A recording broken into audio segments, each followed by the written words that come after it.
어쨌든 힘내시고 잘 해주시길 바라겠습니다. 더웠던 여름이 이제 지나가죠. 그죠? 지금도 밖에도 이제 비가 슬슬 오고 있고, 그렇습니다. 올 여름은 진짜 더웠던 것 같아요. 그래서 저, 저도 너무 더워서 막 힘들었던, 그런 적인데, 저는 중국에서 사역을 했었습니다. 중국에서 서쪽에 있는 중국 서북 지역에서 사역을 했는데, 저희는 일교차가 커요. 그러니까 봄, 여름, 가을, 겨울이 온도차가 큽니다. 겨울은 엄청 춥습니다. 겨울은 엄청 추워서 그냥 평균 영하 15도, 그리고 좀 더 추우면 영하 20도, 25도, 막 이렇게 그냥 내려가는 추위. 그러니까 그, 소에 그냥 고드름이 나오는 그런 또 부분인데, 여름은 또 엄청 더워요. 이게 습하게 더운 건 아닌데 아주 따갑게 더운. 그래서 여름에 40도 막 이상 올라가고 사막 지역이어서 그래서 이제 그런 것 같은데, 예, 그래서 하면서 아유, 예, 엄청 덥구나, 라고 저게 그런 부분을 많이 느끼는데, 여러분들은 만약에 선교지 나간다면 더운 데 가시는 게 좋으세요? 추운 데 가시는 게 좋으세요? 여러분들 한번, 나는 더운 데는 상관없지만 난 추운 데는 도저히 못 가겠다. 그러신 분도 가끔 계시고, 거꾸로, 그러시면, 예, 거꾸로, 추운 거는 난 견디는데, 그 후덥지근 덥고 그 땀나고 짜증나고 이거, 아우, 나는 더운 건 너무 싫다. 그런 분도 계신 것 같아요. 예, 여러분들은 어떨지 모르겠습니다. 그래서 한번 다 기호의 차이가 있으리라고 생각이, 들기는 하는데요. 보통 선교지는 우리 계신 분들이 나가 있는 많은 선교지들은 보면은 더운 데가 많아요. 예, 동남아 지역 이런 부분들 더운 데가 많이 나가 계신데 추운 데 계신 선교사님들의 또 그 고충과 또 어려움 그러면서도 그 매력 이런 부분이 있는 것 같아요. 혹시 몽골 가보신 적 있습니까? 겨울에? 예, 그런데 그냥 말만 들어도 진짜 엄청 추운 그 사막의 바람 대단하더라고요. 그래서 그런 부분들도 우리가 한번 또 생각을 해보면 더울 때는 그런 데 생각하고 추울 때는 또 더운 데를 생각하면은 좀 견딜 수 있지 않을까라는 생각을 해보게 됩니다. 그런데 쭉 선교사를 있다 보니까 자기한테 맞는 선교지가 있는 것 같아요. 그래서 한국에서는 되게 막 힘들고 또 건강도 안 좋고 막 그런데 선교지에 나가면 오히려 더 그냥 팔팔해서 막 에너지가 막 이렇게 넘치는 또 그런 선교사님들도 많이 계시고 그런 걸 보면 또 여러분들이 다 준비되어 있는 또 그런 사역지와 선교지가 있지 않을까라는 생각도 또 해보게 됩니다. 그래서 좋은 또 곳에 가셔서 또 잘 맞는 또 사역과 이 부분들을 한번 더 찾아보면 또 이렇게 기대해 보면은 또 좋지 않겠나라는 생각도 한번 어, 생각을 해보게 됩니다. 더운 게 나아요. 예. 한번 더워보세요. 얼마나 더운지. 예, 추운 게 나아요. 한번 추운 데 있어 보면, 또 이게 쉽지가 않은 것 같아요. 한국이 제일 좋습니다. 예, 고향이 제일 좋은 것 같다라는 생각이 듭니다. 예, 그래요. 자, 우리 한번 시간이 많지 않기 때문에 또 이어서 내용들 진행을 해보도록 하겠습니다. 자, 우리 신약 성경에 나타난 선교의 기초. 구약을 간단히 살펴봤고요. 신약에 대한 살펴볼 텐데, 사실 제가 미리 여러분들 읽으라고 나눠드린 그 내용에 다 있는 내용입니다. 그러면 쭉 읽어보시면 다 알 수 있고요. 그리고 그 내용들을 통해서 또 선교의 내용들을 한번 다 정리해 볼 수 있는 그러한 귀한 시간이 되지 않을까 생각을 해보게 됩니다. 화면 공유가 지금 돼 있죠? 좀 확인을 해보겠습니다. 예, 돼 있습니다. 자, 신약은 자, 바로 그 부분이죠. 때가 찼고, 그죠? 바로 때가 찬 거예요. 때가 찼다라는 게 무슨 뜻인가? 하나님의 때가 됐다라는 거죠. 카이로스의 시간. 하나님의, 바로 메시아 예수 그리스도가 오는 그 주님이 이 땅에 오시는 바로 그 하나님의 때가 되었다. 그 하나님의 때는 하나님의 나라를 우리에게 보여주신 겁니다. 그래서 하나님의 나라가 우리한테 왔고, 그러니 우리는 회개하고 복음을 믿어라. 라는 것이 이 복음서의 시작이에요. 그래서 바로 이 예수 그리스도의 복음의 시작, 이것이 신약 성경입니다. 신약 성경의 이 복음을 하나로 요약한다면 천국 복음이죠. 하나님 나라, 천국에 대한 복음을 예수님께서는 선포해 주셨어요.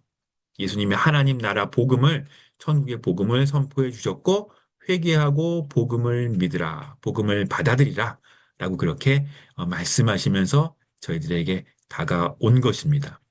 그리고 그 복음서에는 바로 그 천국 복음이, 그 소망이 모든 열방과 민족을 향한 구원의 소식이다라고 이야기를 해요. 그래서 이제 신약에 들어오면요, 복음이 유대인들에게만 머물러 있지 않아요. 아주 노골적으로.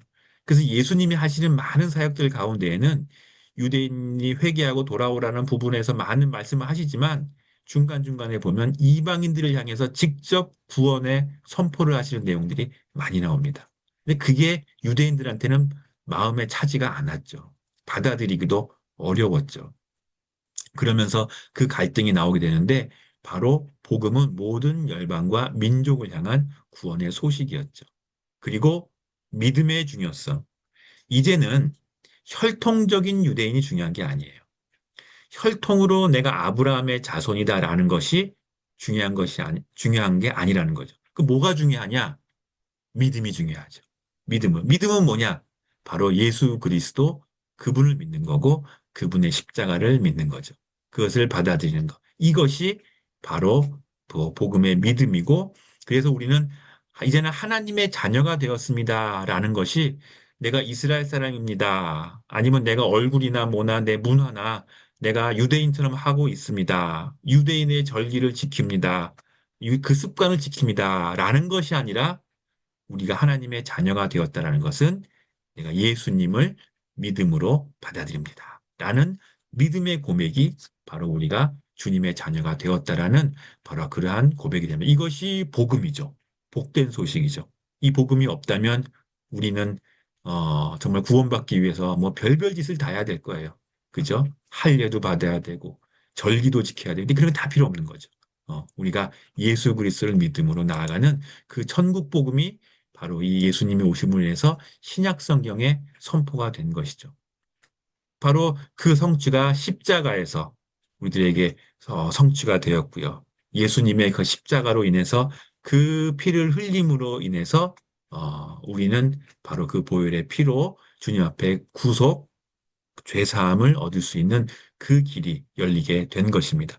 그것으로 끝난 것이 아니라 부활의 주님이 오셨죠. 부활은 바로 그 죽음에서 승리하신 바로 예수 그리스도의 복음의 능력이고, 바로 그 부활의 첫 열매가 되셨고, 그 첫 열매가 되셨다는 것은 우리도 주님을 따라서 부활하는 거죠. 그래서 부활의 소망으로 살아가는 것, 그것이 우리가 복음으로 살아가는 우리들의 삶이 되었다. 그래서 마지막에 그 천상을 바라보면서, 그 새 하늘과 새 땅을 바라보며 그때 주님과 함께 할 수 있는 그 소망이 우리 가운데 열리게 된 것이죠. 그것으로 끝나면 되지 않을까? 많은 사람들은 그렇게 이야기를 하고 또 그렇게 바라보는 사람도 있겠지만, 성경은 그렇지 않아요. 그것으로 끝난 것이 아니라 예수님은 하늘에 오르시면서 저희에게 말씀해 주셨죠. 지상명령이라는 예수님의 그 명령을 저에게 주셨는데, 그것이 바로 이제는 너희가 가서 모든 족속에게 복음을 전하고 제자를 삼어라. 그것이 세상 끝날 거예요. 세상 끝날이라는 것은 예수님께 다시 오시는 그날이에요.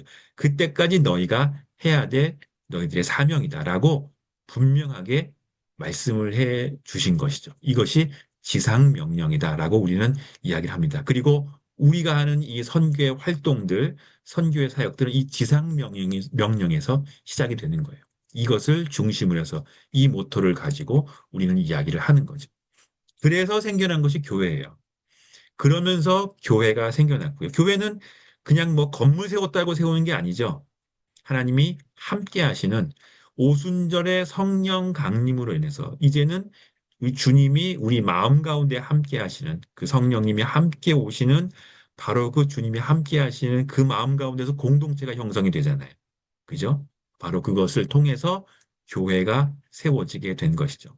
교회는 권능을 받고 복음 전파하는 그 놀라운 내용이 초대교회 가운데 이루어지게 됩니다. 계속해서 초대교회에서 복음 전파하는 내용이 나오죠. 사실 그 초대교회로부터 이어지는 교회 시대의 역사는 지금까지도 연결이 되고 우리도 그 선상에 있다고 봐야 돼요.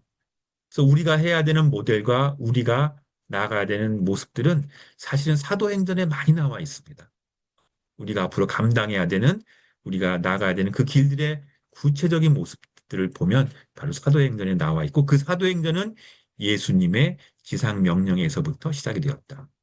오직 너희 성령이 너희에게 임하시면 너희가 권능을 받고 예루살렘과 유대와 사마리아와 땅 끝까지 이르러 내 증인이 되리라라고 하신 이 말씀.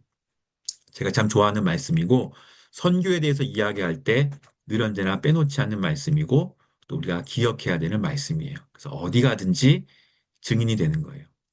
어느 곳에 있든지. 그래서 예루살렘과 또 유대와 사마리아와 땅끝까지 어떤 사람들이 그 점차적으로 더 확장돼 나간다고 그렇게 또 해석하시는 분도 있고 또 어떤 분들은 모든 것이 함께 다 이루어지는 건다라고 그렇게 이야기하시는 분도 있고 뭐 사람마다 다르지만 그러나 어쨌든 하나님이 부르시는 우리들의 땅끝 그것까지 우리는 나아가서 증인의 역할을 하는 것 그것이 우리의 사명이고 이것은 곧 교회의 사명이에요. 그래서 신약에 들어오면 성경을 이야기할 때 교회란 부분들을 아주 강조를 많이 합니다. 이제는 교회가 선교를 해야 되는 거예요. 그래서 교회의 사명을 가지고 나아가는 것이죠. 마태복음 28장 18절, 19절, 20절 이 말씀이 사실은 우리가 선교를 이야기할 때 가장 핵심적인 부분이고 또 선교의 모토라고 이야기를 합니다. 모든 족속으로 제자를 삼아 아버지와 아들과 성령의 이름으로 세례를 베푸는 것. 그리고 그 모든 것을 분부한 것을 가르쳐 지키게 하는 것.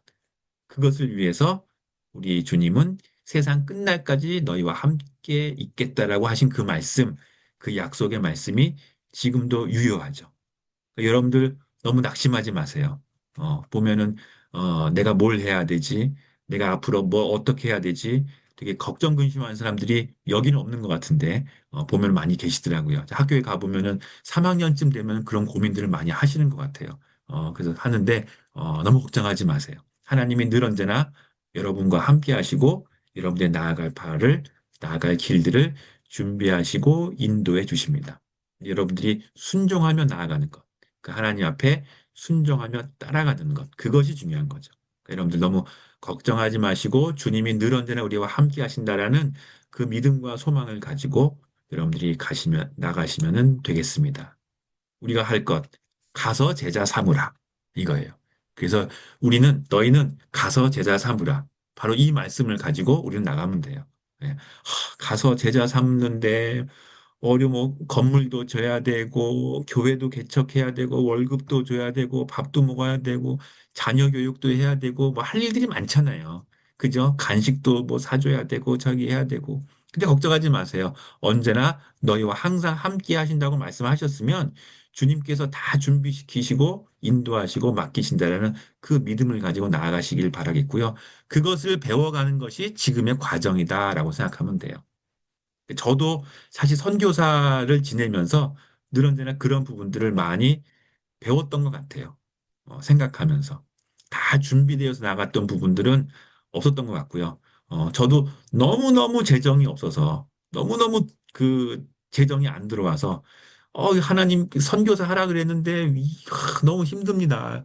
그리고 통장을 가지고 그냥 두 손을 잡고 기도를 그렇게 열심히 했는데도 통장에 이 숫자가 안 찍히는 거예요. 늘 언제나 뭐 마이너스만 나오고, 나갈 것만 나오고 저기 하고.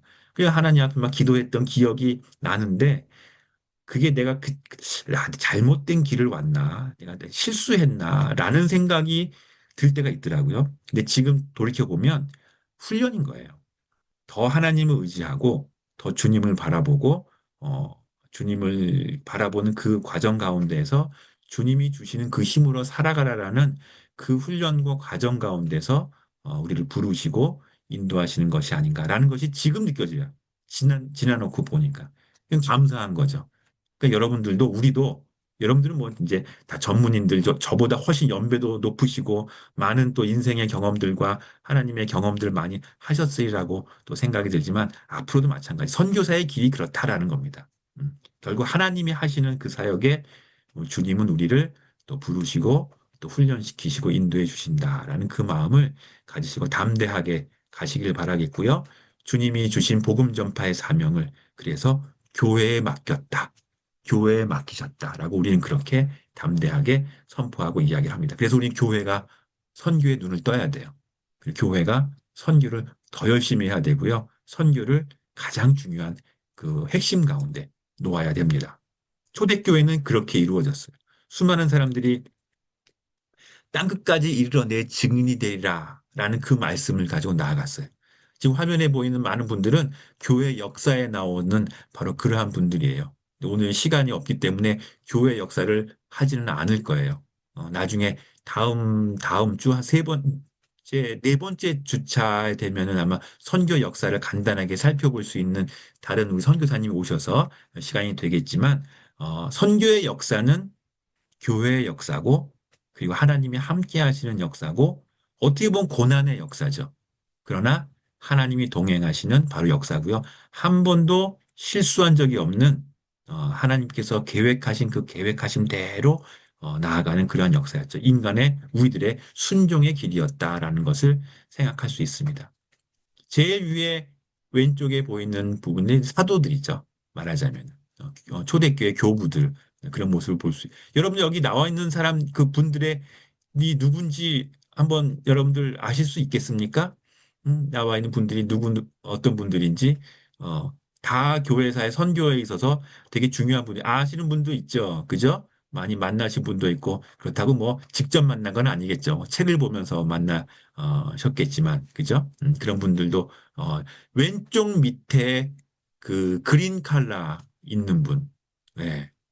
누군지 여러분 아십니까?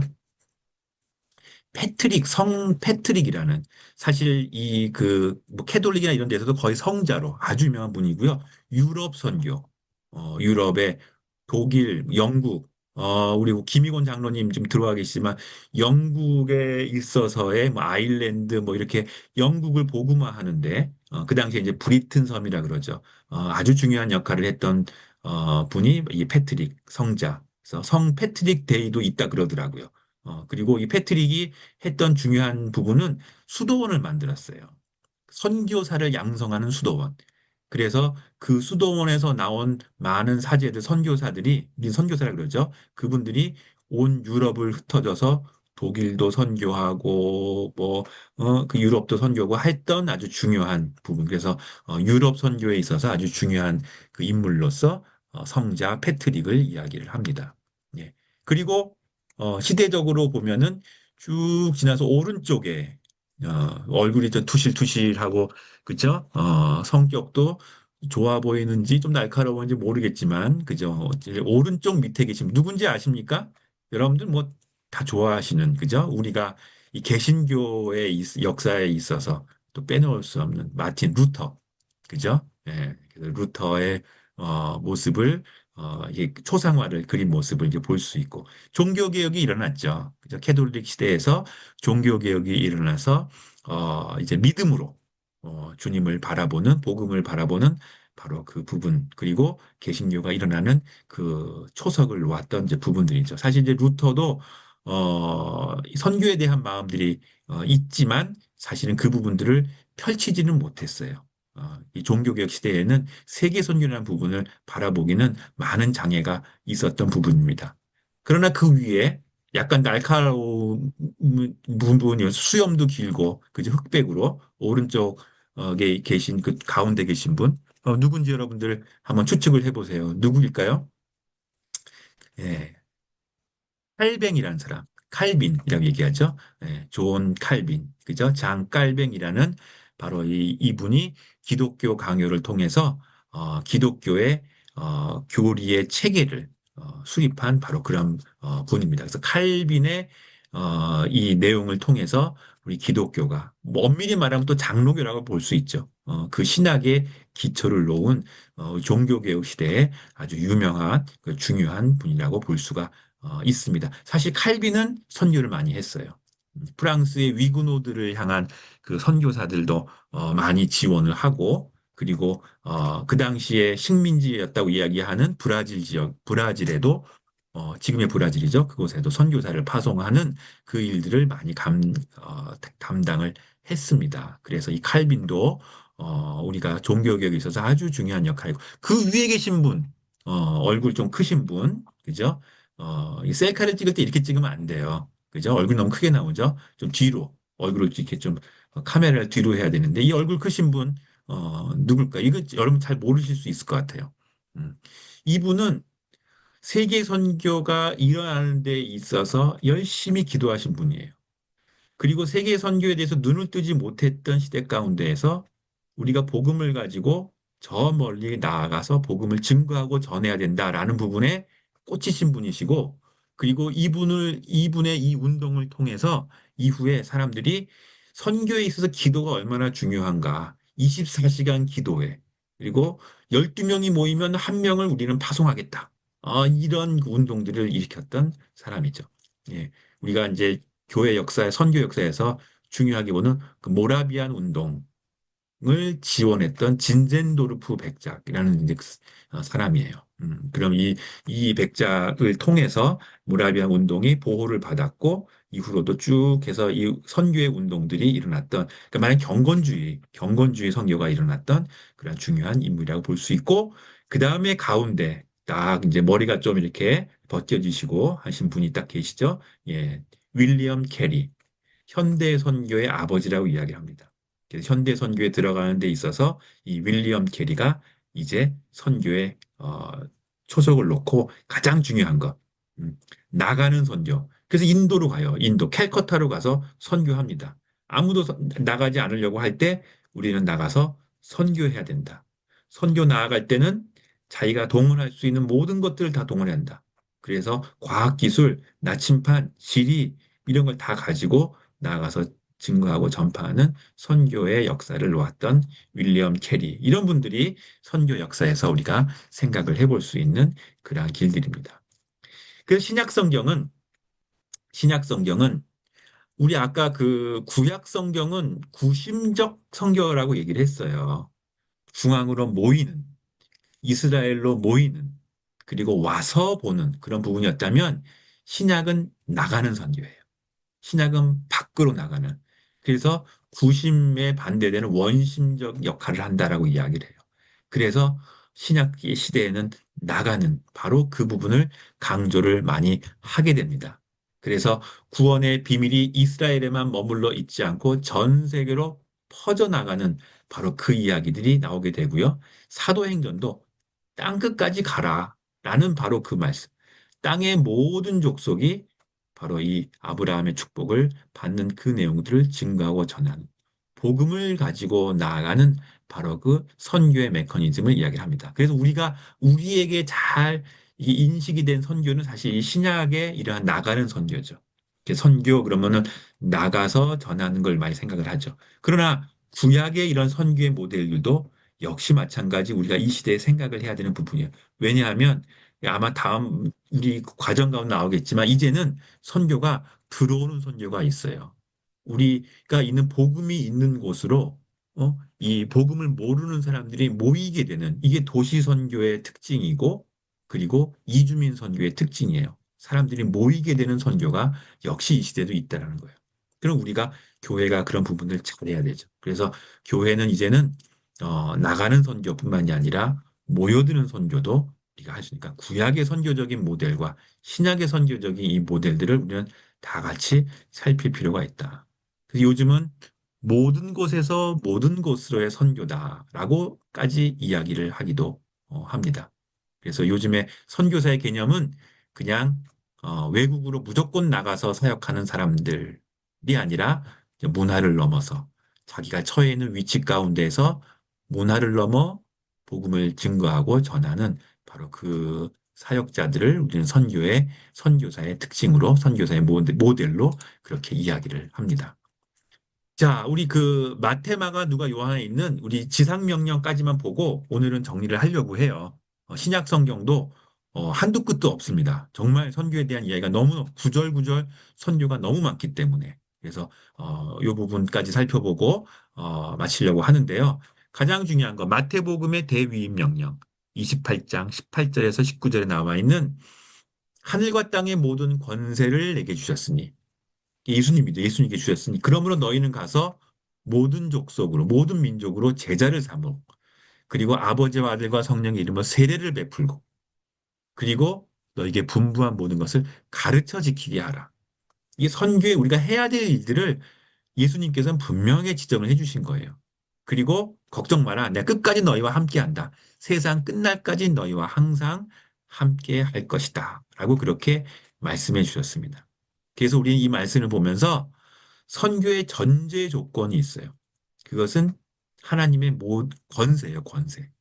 이 선교사들은 이 권세를 예수님의 권세를 등에 없고 그 권세를 가지고 나아가 땅의 모든 권세를 예수님께 주셨습니다. 우리는 그 힘을 가지고 그 권세를 가지고 나아가는 예수님의 대사, 복음의 대사라고 우리는 이야기를 하죠. 그래서 모든 바로 그 권세가 예수님께, 주님께 있다라는 그 마음을 가지고 나아가는, 그러니까 든든한 거예요. 우리들의 백그라운드가 든든하다라는 그 마음을 가지고 우리는 나아가야 되는 거죠. 그리고 우리가 해야 되는 선교의 궁극적인 과제도 말씀해 주고 계세요. 이 과정 가운데. 첫 번째는 제자 삼으랍니다. 여러분 꼭 기억하세요. 제자 삼으라. 선교사는 뭐 합니까? 여러분들이 나가서 무슨 사역합니까? 라고 하면 제자 삼는 사역입니다라고 꼭 이야기를 하시길 바라겠습니다. 저는 가서 뭐 요리사예요. 저는 요리하는 거예요. 저는 가서 건축을 합니다. 저는 가서 건물을 세워요. 저는 가서 무역을 합니다. 사실 그 부분들은 다 제자 삼기 위한 수단인 거죠. 그 일들을 통해서 우리가 궁극적으로 하려고 하는 거는 예수님의 제자 삼는 바로 그 사역이죠. 예수님의 삶과 가치를 닮은 그 제자를 키워내는 것. 그것이 우리가 해야 되는 일이죠. 제자 삼는 것에 가장 중요한 것이 뭔지 압니까? 네, 본을 보이는 거예요, 본을. 그러니까 여러분들이 그 땅에 가서 선교지에 가서 믿지 않는 사람들 가운데서 예수님의 제자로 사는 모습을 보여줄 때 제자 삼을 수 있어요. 우리가 그렇게 살지 못하는데 그냥 교재만 제자 훈련 교재를 가지고 해서 1과 2과 3과 한다고 변화가 되지 않거든요. 우리가 그렇게 살아야 돼. 그래서 제자 삼는 사역이 이렇게 중요한 거예요. 그래서 그런 면에서 우리가 직업은 어떤 직업을 갖고 있더라도 우리가 목사일지라도 그리고 또 우리가 뭐 직업을 가지고 있을지라도 의사일지라도 교사일지라도 그건 상관하지 않는 거예요. 제가 어떤 직업을 갖고 있든지 예수님의 제자로서 살아갈 수 있다면 제자 삼을 수 있는 거죠. 그게 전문인 선교라고 저는 생각을 하거든요. 그러니까 여러분들이 무슨 직업을 가지고 어떤 일을 하든지 거기에 충실하면서 예수님의 제자로서 살아간다면 그러면은 여러분들의 직업을 통해서 충분히 바로 이 마태복음의 대위임 명령을 따를 수 있는, 성취할 수 있는, 헌신할 수 있는 그러한 선교사가 된다는 거죠. 거꾸로 타이틀은 선교사야. 훈련도 다 받았어. 후원도 많어. 그리고 뭐 교회도 있고 저게. 근데 사는 삶이 제자의 삶, 예수님과는 다른 삶을 살아간다. 그러면 사람들은 예수님을 만나지 못합니다. 그냥 모양만, 그냥 형식적인 기독교만을 전할 뿐이에요. 그렇게 돼서는 안 된다라는 거죠. 그렇게 돼서는 안 되고, 우리가 무슨 일을 하든지 예수님의 제자로서 제자 삼는 사역을 하는 바로 그 모습을 보여주는 것이 가장 핵심적인 부분이다라는 부분입니다. 또 하나는 이 마태복음의 이 지상명령 우리들에게 가르치라라고 말씀하고 있어요. 그래서 우리가 제자 삼는 이 방식에 있어서 가르침이라는 이 부분들을 상당히 많이 강조를 합니다. 그래서 우리가 눈여겨봐야 되고요. 특히 이 부분들을 아주 강조해서 가르치는 분이 계신데 그분이 어, 지난주에 강의하셨던 우리 김학유 교수님이세요. 그 김학유 교수님은 꼭 선교사들한테 가르치는 자가 되라. 그러니까 가르치는 자가 되기 위해서 잘 준비해서 어딜 가든지 여러분들은 가서 티칭할 수 있는, 가르칠 수 있는 자가 돼야 된다라는 얘기를 늘 언제나 말씀을 많이 하세요. 저도 언제나 그 말씀에 도전을 받습니다. 그러니까 여러분들이 선교지로 나가게 되면, 선교사가 되면 사람들은 여러분들한테 배우려고 찾아오는 사람들이 있어요. 분명히 있습니다. 그 사람들한테 여러분들이 준비되어 가르칠 수 있는 자세를 가지고 있어야지 복음을 전할 수 있는 것이죠. 그래서 이 가르침이라는 것, 티칭이라는 이 방식은, 이 부분은 너무나 소중하고 귀중하고 우리가 눈여겨봐야 되고 준비를 해야 되는 부분이다라는 것들을 여러분들이 잘 기억을 하시기를 바라겠습니다. 그래서 초대교회에서도 가르침은 중요했고요. 그리고 우리도 계속적으로 배우고 가르치는 바로 그 일들을 해야 되는 것이 바로 우리 그 선교사들의 특징 중에 하나다라는 겁니다. 그래서 사도행전 2장 42절에 사도의 가르침을 받아 교제하고 기도하기 힘썼다. 사도의 가르침. 그래서 우리가 교회를 세우고 그리고 복음을 전할 때 있어서 가르침은 중요하다라는 것을 기억하시기 바라겠고요. 가르침의 내용은 예수님을 따르는 거죠. 예수님이 가르치신 그 내용, 복음을 가르치는 거예요. 하나님의 말씀을 풍부한 성경적 지식을 가지고 가르치는 것. 이것이 중요하고 정확한 성경적 지식이 필요합니다. 그래서 여러분들이 전문인 선교사로 나아갈지라도 선교사라는 모습으로 나아가고자 한다면 여러분들이 하나님의 말씀에 대해서 제대로 잘 배우고 신학적인 토양이 있어야 돼요. GPTI라고 하는 성경 전문인 선교 훈련 기관이 있어요. 거기서 제일 많이 가르치는 게 뭐냐면 그건 길어요. 우리처럼 이 8주 안에 끝나는 게 아니라 거의 한 6개월을 가르치는데 거기서 제일 많이 하는 것이 신구약 성경이에요. 그러니까 평신도 우리 그 선교사 지망생들이 오면 제일 많이 힘을 주어서 가르치는 것이 성경이고, 왜냐하면 그만큼 그거 중요하기 때문에.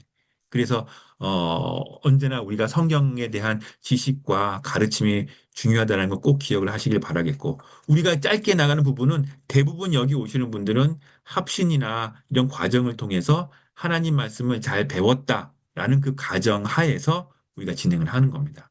여러분 가운데 내가 성경적인 지식이 더 필요하고 더 많이 배워야 되겠다는 생각하시는 분이 있으면 이건 뭐 언제든지 기회는 많이 있고 공부할 수 있는 기회가 있으니까 하나님 말씀을 잘 배워 나가는 것이 선교를 준비하는 데 있어서 가장 기본적이고 필수적인 부분이다라는 겁니다. 특히 부부로 나가실 경우에는 선교사는 부부로 나가면요. 선교사가 두 명이 되는 거예요. 한 사람만이 아니라 아내 되시는 분도 선교사입니다. 똑같이 선교사예요. 그럼 보통 보면은 남편 되시는 분은 성경을 많이 공부하고 신학교도 나오고 뭐 했는데 이 아내 되시는 사모님은 뭐 그 부분이 부족할 수 있어요. 근데 그렇기 때문에 선교사들은 성경에 대한 지식과 공부들을 계속해서 꾸준히 공부하면서 늘 소양을 쌓아야지 하나님의 말씀을 가르치고 또 전할 수 있다라는 부분들을 여러분들이 꼭 기억을 하시기를 바라겠습니다. 자, 그러면서 이제 마태복음의 이 대미익 명령은 선교의 대상이 모든 민족을 향해 나아가라. 그리고 끝까지 함께한다라는 말씀을 하시죠. 모든 민족. 이걸 가지고 여러분들이 구원이 보편적으로 구원이 이루어지는구나. 그냥 모든 사람들이 다 받고 나가는구나라고 여러분들이 생각을 오해를 하지 마시고 하나님의 구원은 하나님의 선택하신 택함 받은 사람들한테 이루어집니다. 그러나 우리가 복음을 증거하고 전하는 그 부분은 모든 민족을 향해서 우리는 나가야 돼요. 우리가 누가 구원받고 누가 하나님의 자녀인지를 알 수가 없잖아요. 우리는 그것을 걸러내는 것이 아니라 모든 민족과 열방 가운데 선교의 대상으로 그들을 섬기고 복음을 전하는 것이고, 하나님의 그 복음의 열매는 하나님께서 택하시고 하나님께서 정하신 바로 그 하나님의 구원의 계획 가운데 이루어지게 된다라는 부분들을 우리는 기억하시길 바라겠습니다. 그래서 미전도 종교 운동도 마찬가지. 복음을 듣지 못한 사람들에게 복음을 전하는 건 우리의 책임이에요. 우리가 해야 됩니다. 그것이 선교의 사명이죠. 그리고 끝까지 보호와 인도, 선교의 마지막은 세상 끝날까지 늘 언제나 함께 하신다라는 생각을 여러분이 가지시길 바라고, 항상 함께 한다라는 얘기는요, 중요할 때만 함께하고 내가 마지막에만 함께 한다는 것이 아니라 모든 날 함께 한다는 바로 그 내용입니다. 오늘도 내일도 주님이 함께 하신다라는 그 믿음을 가지시기를 바라겠습니다. 자, 이제 시간이 다 됐기 때문에 마가복음에도 지상명령이 있어요. 이게 마태복음하고 읽어보면 비슷해요. 뭐 당연히 그렇게 있죠. 또 이르시되 너희는 온 천하에 다니며 만민에게 복음을 전파하라. 믿고 세례를 받은 사람은 구원을 얻을 것이요 믿지 않는 사람은 정죄를 받으리라. 믿는 자들에게는 이런 표적이 따르리니 곧 그들이 내 이름으로 귀신을 쫓아내며 새 방언을 말하며 뱀을 집어 올리며 무슨 독을 마실지라도 해를 받지 아니하며 병든 사람에게 손을 얹은즉 나으리라 하시더라. 이것이 마가복음에 나와 있는 바로 예수님의 지상 명령에 같은 내용이죠.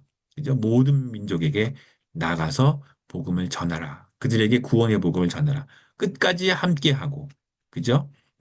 방해가 있고 또 그 걸림돌이 되어 넘어뜨리려고 하지만 그러나 끝까지 주님이 우리와 함께 하신다라는 그 믿음을 주는 것. 이것이 바로 이 마가복음에 나와 있는 지상명령의 내용입니다. 누가복음에도 있는데 누가복음은 좀 길어요. 누가복음의 지상명령을 이게 보면은 바로 이 엠마오로 향하는 바로 두 제자들과 얘기하면서 예수님 말씀하십니다. 또 이르시되 그리스도가 고난을 받고 제3일에 죽은 자 가운데서 살아날 것과 또 그의 이름으로 온 죄사함을 받게 하는 회개가 예루살렘에서 시작하여 모든 족속에게 전파될 것이 기록되었으니 너희는 이 모든 일의 증인이라. 볼지어다 내가 아버지께서 약속하신 것을 너희에게 보내리니 너희는 위로부터 능력을 입히울 때까지 이 성에 머물라 하시니라. 하고 누가복음에 말씀하시고 제자들이 이제 사도행전에 가서 기다리죠. 그 성령 강림에 바로 그 기다리는 바로 그 일들이 이어지게 됩니다. 이것이 누가복음에 나와 있는 바로 지상명령의 내용이 됩니다. 이 지상명령은 이 앞에 그 누가복음 24장에 엠마오로 가는 그 제자들이 예수님이 왔는데 몰랐어요. 근데 예수님이 구약 성경을 풀어서 말씀해 주시는 거예요. 구약 성경의 내용들을 이야기하면서 그들의 눈을 뜨고 하나님의 말씀을 알았을 때 그때 예수님이었구나라는 것을 깨닫게 되고 그리고 그것을 통해서 예수님의 이 명령을 따르게 되는 거죠. 그리고 그들이 예루살렘에 가서 주님이 함께 하심을 기다렸던 내용을 우리는 바라볼 수가 있는 거죠. 그래서 성경 말씀을 보고 성경을 깨달으면 선교해야 되는구나 라는 것을 깨닫게 됩니다. 저희 동기가 있어요. 제가 이제 합신을 24회 졸업했습니다. 졸업했는데 저희 동기 그때는 이제 가나다 순나가 저랑 이제 기름 이름이 비슷해요. 제가 김충화잖아요. 그죠? 저희 동기는 김창곤이에요. 치읓자니까 제 앞번호였어요. 같이. 그래서 늘 언제나 같이 공부도 하고 저기 하고. 근데 저는 맨날 전 선교 나가야지, 선교 나가야지 하면은 이제 그 친구는 목회해야지, 목회해야지 맨날 그랬어요. 그리고 이제 그 친구는 지금 어디 있냐면 LA에서 가서 이제 한인 목회를 하고 있습니다. 얼마 전에 전화가 왔어요. 얼마 전에 전화가 왔는데 일본에 있는 선교사님을 좀 소개를 해달라는 거예요. 본인이 일본에 한번 가고, 그리고 또, 선교사를 또 후원도 하고 돕고 싶다 얘기를 하더라고요. 그래서 연결을 해드렸는데 그 얘기를 하더라고요. 내가 이제서 선교의 눈을 떴다라고 얘기를 하더라고요.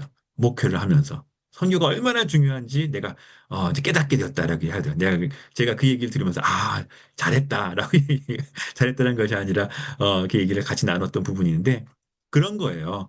선교나 목회나 다른 게 아니라 성경 말씀을 바라보면 바라볼수록 우리가 해야 될 게 복음 전하고 선교하는 것이다. 라는 거고요. 선교사들도 거꾸로 복음을 전하려고 나가다 보면 다시 말씀으로 돌아서 그 말씀을 봐야 되고 교회를 생각해야 되고 양육해야 되고 목회해야 되는 것들을 배우게 되는 거죠. 그러니까 사실 두 개가 떨어져 있는 게 아니에요. 그 부분들을 바라볼 때 이 지상명령들을 통해서 우리가 하나님의 말씀을 바라보고 우리가 해야 되는 바로 그 부분들을 깨닫게 된다라는 것입니다. 오늘은 여기까지 해서 마칠 텐데요. 가장 중요한 부분, 선교는 성경에서 출발한다. 그리고 성경은 선교를 이야기한다. 그리고 선교사가 되기 위해서는, 선교를 잘하기 위해서는 성경으로 돌아와야 된다. 그리고 신구약, 구약 성경, 신약 성경 모두에서 바로 선교를 이야기해주고 있다라는 부분을 여러분들이 꼭 기억을 하시기를 바라겠습니다. 이 뒤에도 사실은 좀 더 내용이 있지만 시간이 됐기 때문에 여기서 마치도록 하고 요한계시록의 마지막 때 나오는 바로 그 모습, 그 예배의 모습이 또 우리를 향하는 우리가 마지막에 바라보는 선교의 최종 고울, 최종 목표다라는 것들을 여러분들이 꼭 기억을 하시기를 바라겠습니다. 네, 그러한 마음으로 여러분 나아가시는 여러분들이 되시길 바라겠습니다. 네, 강의는 마쳤고요. 그리고 혹시 또, 좀 부족했던 부분이 있다면은 여러분 책을 읽으세요. 여러분 어, 제가 오늘 우리 김준수 간사가 택배를 보냈습니다.